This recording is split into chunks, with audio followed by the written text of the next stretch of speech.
আসসালামু আলাইকুম। আমি সেফ ডেন্টাল কেয়ার থেকে ডেন্টিস্ট কামরুল হাসান বলছি। আমাদের পেশেন্টদের ভাইদের জন্য একটা পরামর্শ। আমাদের যখন দাঁতের সংক্রমণ হয় বা দাঁতে যখন ক্যাভিটি বা ক্যারিজ হয়, যখন ছোটো থাকে তখন আমরা ডেন্টিস্টের বা ডেন্টাল ডাক্তারের কাছে শরণাপন্ন হই না। গ্রামের পেশেন্টগুলো, আমরা গ্রামের মানুষ অনেক সময় যখন দাঁতে যখন ছোটো ছোটো ব্যথা হয় বা ছোটো সমস্যা থাকে, তখন আমরা ফার্মেসি থেকে বিভিন্ন অ্যান্টিবায়োটিক, বিভিন্ন ওষুধ খাই বা বিভিন্ন কবিরাজ থেকে গিয়ে আমরা কবিরাজি ওষুধ বা দাঁতে পোকা বলি, পোকা বের করে।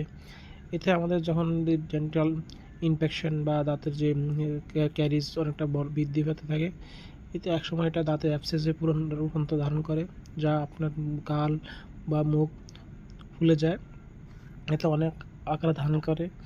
এই জন্য আমাদের ফ্যাশন ভাইদেরকে বলবো, আপনারা ছোটো ছোটো ক্যারিজ বা ক্যাভিটি বা দাঁতের ইনফেকশন হওয়ার সাথে সাথেই ডেন্টিস্টের শরণাপন্ন হবেন।